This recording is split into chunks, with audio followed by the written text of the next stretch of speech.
जय हिंद। आइए अब हम लोग जो है अटॉर्नी जनरल ऑफ इंडिया के बारे में बहुत सारी चीज़ों के बारे में ऑलरेडी पढ़ चुके हैं। इस वीडियो में इनके राइट्स एंड लिमिटेशंस के बारे में पढ़ेंगे। देखो, कोई भी government servant, government employ, government officer जब अपॉइंट किए जाते हैं तो उनके रोल, रिस्पॉन्सिबिलिटी, ड्यूटीज़ और फंक्शंस के साथ साथ जो है उनके कुछ पर्क्स एंड प्रिविलेज भी होते हैं, कुछ फोर्स ऑफ अट्रैक्शन होता है, तभी तो लोग उस पोस्ट के लिए अप्लाई करते हैं या वहाँ जो है अपॉइंट किए जाते हैं। ठीक है, उनके साथ साथ उनके कुछ सैलरी, अलाउंसेस, बंगला गाड़ी भी मिलता है। ठीक है, तो आज हम इस वीडियो में जो है अटॉर्नी जनरल ऑफ इंडिया के अधिकारों के बारे में जानेंगे कि इनके क्या क्या अधिकार हैं जो कि संविधान में वर्णन किया गया है, और इसके साथ साथ इनकी कुछ सीमाओं के बारे में जानेंगे कि आखिर अटॉर्नी जनरल ऑफ इंडिया तो गवर्नमेंट के द्वारा अपॉइंट किए जाते हैं, लेकिन इनकी इस पद की कुछ सीमाएं हैं, कुछ लिमिटेशंस हैं।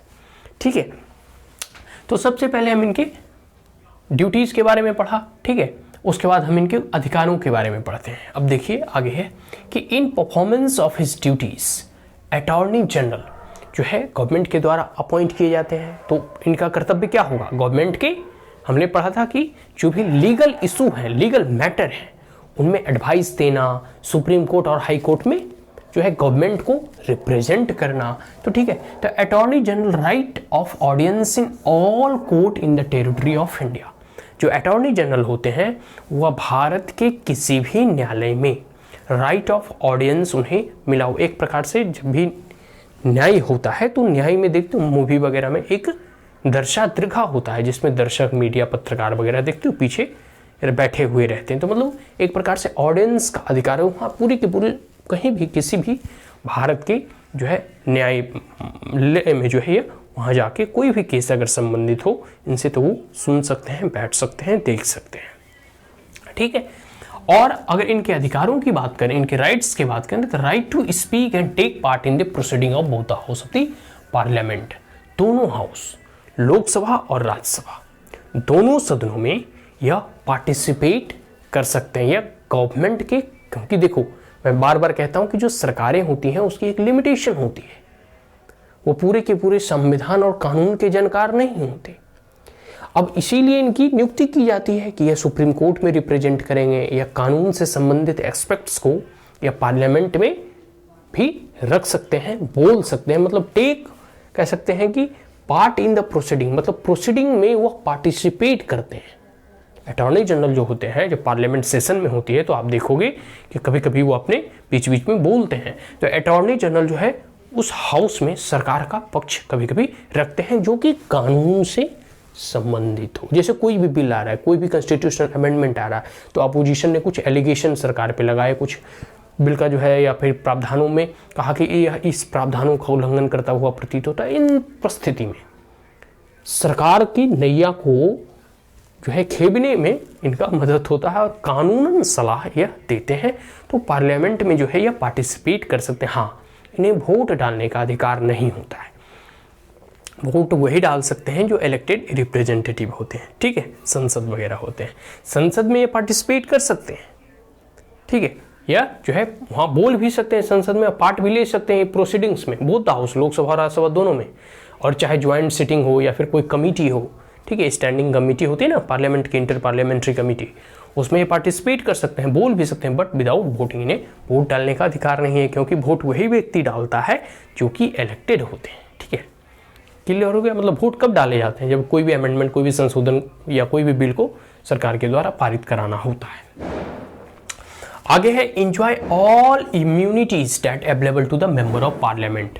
और एक संसद को जितने भी इम्यूनिटीज और सुरक्षा प्रदान होते हैं ना, एक प्रकार से कर सकते हैं कि जो भी पर्क्स एंड प्रिविलेज संसद को मिलते हैं, जैसे पार्लियामेंट जब सेशन में होती है तो 40 दिन पहले, 40 दिन बाद किसी भी एक संसद को अरेस्ट नहीं किया जा सकता।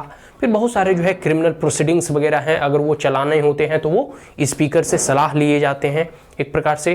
फिर जो भी बंगला उंगला या फिर जो भी फैसिलिटी कह सकते हैं, जो भी एक प्रकार से इम्यूनिटीज मतलब होता है सुरक्षा कवच। ठीक है, एक प्रकार से कह सकते हैं जो उन्हें इम्यून किया जाता है किसी भी तरह के बाहरी हस्तक्षेप से। ठीक है, तो वो जो पार्लियामेंट के और पार्लियामेंटेरियन को मिलता है वही पूरे के पूरे कह सकते हैं अधिकार इनके पास भी होता है, एक अटॉर्नी जनरल के पास भी। ठीक है, लेकिन इनके पद के साथ साथ कुछ लिमिटेशंस भी हैं, कुछ सीमाएं भी तय की गई है। एक प्रकार से सीमाएं हैं, तय क्या करेगा, सीमाएं इसमें हैं, ठीक है। जैसे to avoid any complications and conflict, देखो क्योंकि यह सरकार के द्वारा इनकी नियुक्ति होती है, इनकी अपॉइंटमेंट होती है, तो कोई भी सरकार की नीति, पॉलिसी, मेजर्स को ये डायरेक्टली क्रिटिसाइज नहीं कर सकते हैं, क्योंकि भाई अब गवर्नमेंट को के द्वारा अपॉइंट किए जा रहे हैं और गवर्नमेंट के पक्ष को रखने के लिए अपॉइंट किए जा रहे हैं। और अगर आप ही गवर्नमेंट की नीतियों के खिलाफ उतर जाएं, आप ही प्रेस कॉन्फ्रेंस में करके गवर्नमेंट को क्रिटिसाइज करने लगे, तो फिर भाई गवर्नमेंट आपको अपॉइंट क्यों करेगी। आपकी तो नियुक्ति ही इसलिए होती है ताकि कानून के मसवरे में, कानून के कह सकते हैं क्षेत्र में आप सरकार को सलाह दें।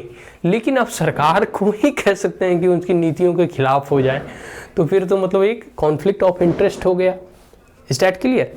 तो इसीलिए इस कॉन्फ्लिक्ट ऑफ इंटरेस्ट और कॉम्प्लिकेशन को अवॉइड करने के लिए, बचने के लिए कुछ इन पे सीमाएं और कुछ बंधन बांधा गया है कि आप पे कुछ हम रिस्ट्रिक्शन लगाते हैं, आपके कुछ हम लिमिटेशन तय करते हैं, ठीक है। सबसे पहला है कि नॉट एडवाइस और brief against the government of India. कभी भी यह गवर्नमेंट के इंडिया के विपक्ष में कोई किसी को एडवाइस नहीं देते हैं और ब्रीफ नहीं करते। ब्रीफिंग जो होता है मीडिया की ब्रीफिंग, कि हम सरकार जो ये पॉलिसी बनाई है ये बहुत गलत है, इसमें ये संविधान के प्रावधानों का उल्लंघन है, नहीं, ऐसा ये कभी नहीं कर सकते, क्योंकि इनकी नियुक्ति ही इसीलिए की जाती है ताकि ये सरकार को सलाह दे सकें और सुप्रीम कोर्ट, हाई कोर्ट या पार्लियामेंट में ये सरकार के पक्षों को कानूनन दृष्टिकोण से अपने आप को रिप्रेजेंट करते हैं। तो अपने आप को रिप्रेजेंट करते हैं मतलब सरकार को रिप्रेजेंट कर रहे हैं, ठीक है। ठीक है, जैसे पार्लियामेंट में अगर ये खड़ा होकर कुछ बोल रहे हैं तो अपने बारे में तो बोलेंगे नहीं, वही बोलेंगे जो सरकार पॉलिसी लाई है और उस पॉलिसी के समर्थन में बोलेंगे। कहने का मतलब है कि कोई भी सरकार के अगेंस्ट में या ब्रीफिंग या फिर किसी को एडवाइस नहीं दे सकते।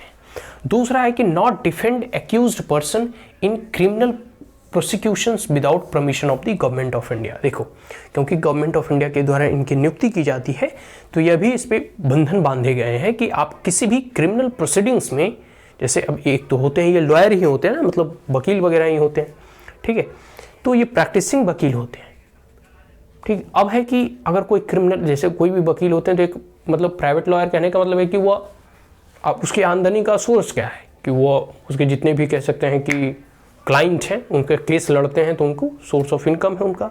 तो कोई भी क्रिमिनल प्रोसीडिंग्स में और प्रोसिक्यूशन में जो है विदाउट गवर्नमेंट ऑफ इंडिया का जो है नॉट डिफेंड एक्यूज्ड पर्सन, किसी भी जो है सरकार के बिना कहे, बिना सरकार का सलाह लिए, बिना सरकार के परमिशन के किसी भी एक्यूज्ड पर्सन जो कि क्रिमिनल प्रोसिक्यूटिंग्स में पूरा कह सकते हैं जा रहा है, उसे यह रिप्रेजेंट नहीं करेंगे या उनका एक प्रकार से केस नहीं लेंगे, यही कहा जा रहा है, ठीक है।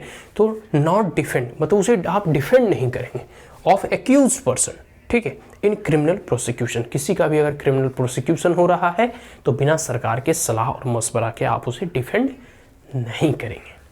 आगे है कि not accept appointment as a director in any company और corporation without the permission of the government. और जैसे बहुत सारे कंपनी है, प्राइवेट कंपनी है, सरकारी कॉर्पोरेशन है, कहीं भी आपको जो है नियुक्त नहीं किया जाएगा या फिर आप नियुक्त नहीं हो सकते जब तक कि सरकार से आप परमिशन ना ले लें। क्योंकि आप एक ही जगह काम करोगे ना, 10-10 जगह काम बजाओगे तो वो कॉन्फ्लिक्ट ऑफ इंटरेस्ट हुआ और ऑफिस ऑफ प्रॉफिट में भी यह एक प्रकार से वायलेशन हुआ। तो इस परिस्थिति से और किसी भी प्रकार से का कॉम्प्लिकेशन और कॉन्फ्लिक्ट से बचने के लिए इन तमाम नियमों का जो है निर्धारण किया गया है कि जो है ये, और एक प्रकार से इस पर लिमिटेशंस डाले गए हैं, इस पर कुछ जो है बाध्यता तय की गई है कि आपको कहीं भी अपॉइंटमेंट एज ए डायरेक्टर के पद पर या कहीं भी किसी भी पद पे नहीं किया जाएगा जब तक कि सरकार से आपको परमिशन नहीं मिल जाता। तो ये सब अटॉर्नी जनरल के ऊपर कुछ सीमाएं बांधी गई हैं। लेकिन एक बात आपको मानना होगा कि भले ही यह अटॉर्नी जनरल के पद पे नियुक्त होते हैं बट ये परमानेंट गवर्नमेंट के ऑफिसर्स नहीं होते, यह एक प्राइवेट मेंबर ही होते हैं और प्रैक्टिसिंग मेंबर होते हैं। He is not a full time council of the government, और ये एक प्रकार से फुल टाइम काउंसिलर नहीं होते सरकार का, क्योंकि सरकार के पास बहुत सारे वकील का भरमार पड़ा है। बहुत सारे सरकार के ऐसे मंत्री वगैरह भी होते हैं जो कि लॉयर वगैरह होते हैं। देखो हमारा संविधान जब बन रहा था तो उसे क्या कहा जाता है, संविधान की लोग आलोचना करते हुए कहते हैं कि our constitution is a government paradise. ठीक, मतलब बहुत सारे our constitution is lawyer paradise, मतलब वकीलों का एक प्रकार का जखीरा था जो कि मतलब पूरे के पूरे संविधान का निर्माण किया। जो भी लिखते वकील थे, डॉक्टर राजेंद्र प्रसाद, जवाहरलाल नेहरू, सरदार वल्लभ भाई पटेल, महात्मा गांधी, सब के सब, भीमराव अम्बेडकर वकील ही थे, वकालत ही कर रहे थे। तो ये कहा जाता है ये फुल टाइम मेंबर नहीं होते अटॉर्नी जनरल। ठीक है, तो इनका जो काउंसिल है वो गवर्नमेंट तक भी सीमित है और इसके साथ साथ doesn't fall in the category of government servant. जैसे IAS अधिकारी वगैरह होते हैं ना, या कोई भी ग्रुप A ग्रुप B का सर्विस होता है, जो गवर्नमेंट ऑफिशियल सर्वेंट होते हैं, they are full time member of the government. वो पूरे के पूरे जो है समय सरकार के ही कार्यों में देती है।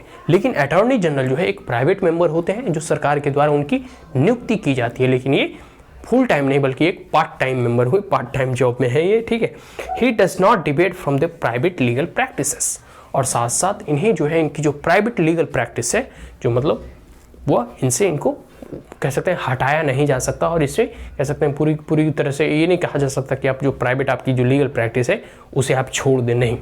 ठीक है, तो इसलिए जो है यह जो है गवर्नमेंट परमिशन मुख्यतः दे ही देती है, क्योंकि हमेशा टाइम ये गवर्नमेंट को रिप्रेजेंट नहीं करते हैं, खाली भी बैठे रहते हैं, तो उस समय जो है चलो केस ही लड़ लिया जाए।